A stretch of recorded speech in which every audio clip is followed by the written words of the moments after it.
Welcome दोस्तों, इस video में हम चैप्टर 6 का प्रॉब्लम 6.3 सॉल्व करेंगे। तो लेट्स स्टार्ट।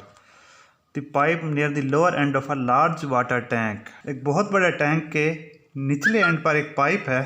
दोस्तों मैं पहले टैंक ड्रा कर लेता हूं ताकि आपको ये स्टेटमेंट आसानी से समझा सकूं। इस निचले हिस्से पर ये एक पाइप है, इसके अंदर पानी भरा हुआ है, वो मैं ब्लू कलर से शो कर लेता हूँ।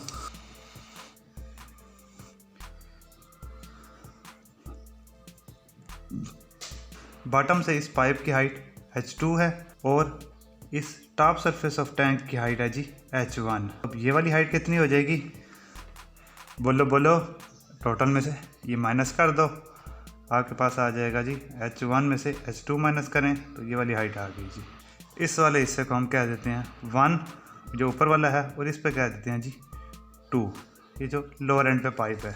Pipe near the lower end of a large water tank.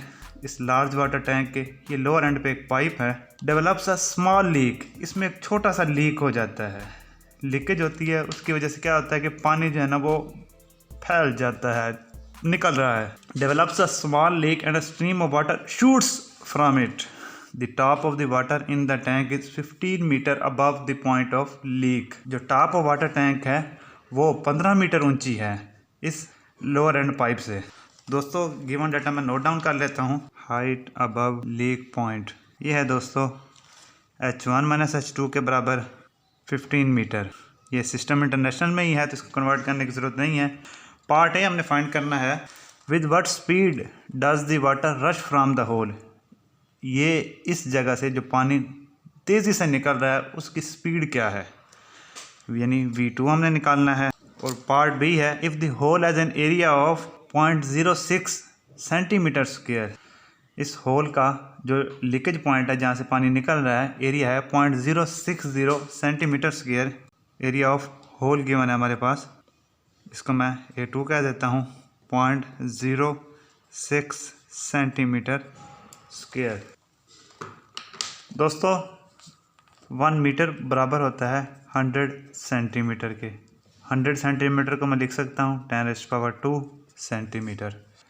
इन दोनों साइड्स का अगर मैं स्क्वायर ले लूँ तो मेरे पास 1 मीटर स्क्वायर आ जाएगा 10⁻4 सेंटीमीटर स्क्वायर।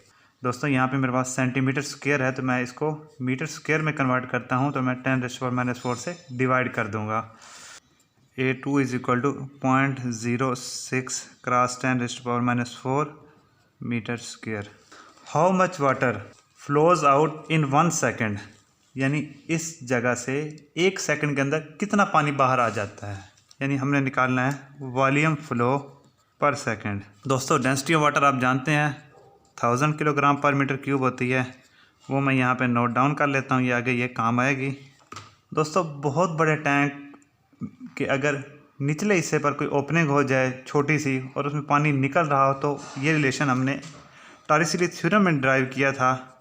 अगर आपने वो वीडियो नहीं देखी तो काइंडली पहले वो वीडियो देखें ताकि आपको इस रिलेशन ये आया कहाँ से है, इसका मतलब क्या है, आसानी से समझ आ सके। बाय टॉरिसली थ्योरम दोस्तों हम जानते हैं कि एग्जैक्ट वेलोसिटी जो पॉइंट 2 पर होगी वो होगी 2g h1 minus h2। g gravitational acceleration है 9.8 मीटर पर second square. h1 minus h2 ये लीक से ऊपर वाली जितनी भी हाइट है 15 मीटर वो गिवन है, तो इसमें मैं वैल्यूज़ पुट कर देता हूँ। तो v2 आ जाएगा 2g की वैल्यू 9.8 और हाइट है 15। तो यहाँ से मेरे पास v2 आ जाता है 17.1 मीटर पर सेकंड, या बुक के मुताबिक जो आंसर है 17, ये बराबर वैल्यूज़ ही हैं ऑलमोस्ट। अब दोस्तों पार्ट बी की तरफ मूव करते हैं। दोस्तों पार्ट बी में हमने निकालना है वॉल्यूम फ्लो पर सेकंड। दोस्तों इक्वेशन ऑफ कंटिन्यूटी की मदद से आप जानते हैं कि वॉल्यूम फ्लो पर सेकंड बराबर होता है एरिया जो इस पॉइंट पे होगा A2 कह देते हैं इनटू वेलोसिटी v2। अब दोस्तों हो सकता है आप सोच रहे हो कि एरिया और वेलोसिटी वॉल्यूम फ्लो पर सेकंड कैसे बन गए। तो दोस्तों एरिया ज़रबे वेलोसिटी, वेलोसिटी को मैं लिख सकता हूँ distance per unit time. Area और डिस्टेंस को हम वॉल्यूम लिख सकते हैं ओवर टाइम। समझ लग गई? नहीं तो एक और तरीके से देख लेते हैं। एरिया का क्या यूनिट होता है? Metre square. वेलोसिटी का क्या यूनिट होता है? मीटर पर सेकंड। इन दोनों को मल्टीप्लाई करो, क्या आ जाएगा? मीटर क्यूब पर सेकंड। मीटर क्यूब किस चीज़ का यूनिट होता है? वॉल्यूम का, वॉल्यूम पर सेकंड। तो ये आ गया वॉल्यूम फ्लो। ठीक हो गया दोस्तों ये मैं आपको एक टिप दे रहा हूँ, अगर आपको कोई चीज़ बाज़-औक़ात नहीं समझ आ रही होती तो उसके यूनिट ड्राइव करके उनको आपस में छेड़खानी किया करें, मल्टीप्लाई, डिवाइड। उससे आपको जो है ना कोई क्लू मिल जाएगा, कोई इशारा मिल जाएगा कि आखिर ये चीज़ है क्या। तो A2 हमारे पास ये गिवन है और V2 अभी हमने निकाला। तो ये दोनों वैल्यूज़ यहाँ पे पुट कर देते हैं। 0.06 क्रॉस 10⁻⁴ मल्टीप्लाइड बाय 17 मीटर पर सेकंड जो वेलोसिटी थी।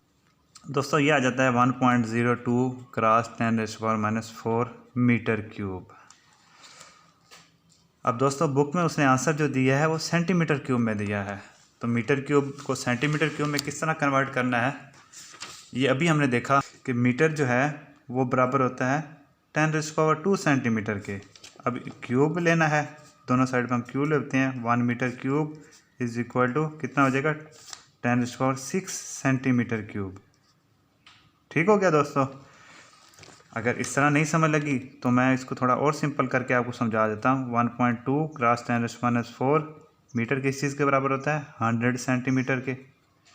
इसका क्यूब ले लो तो 1.02 क्रॉस 10⁻⁴ 10⁻6 सेंटीमीटर क्यूब। दोस्तों ये वही रिलेशन है जो भी मैंने आपको बताया कि 1 metre cube is equal to 10⁻6 centimetre cube. अब दोस्तों 1.02 10⁻6 माइनस 10⁻⁴, इसका आंसर आ जाएगा 10⁻² सेंटीमीटर क्यूब। इन दोनों को मल्टीप्लाई कर दो, आपके पास आंसर आता है 102 सेंटीमीटर क्यूब। ये वॉल्यूम होगा जो पर सेकंड इस छोटे से लीकेज से बाहर फ्लो कर रहा होगा, शूट कर रहा होगा। दोस्तों मैंने पूरी कोशिश की कि आपको ये प्रॉब्लम आसानी से समझा सकूं, और अगर किसी किस्म का कोई क्वेश्चन है तो please ask in comments. Video को लाइक, शेयर और सब्सक्राइब करें। गुड बाय, अल्लाह हाफिज़।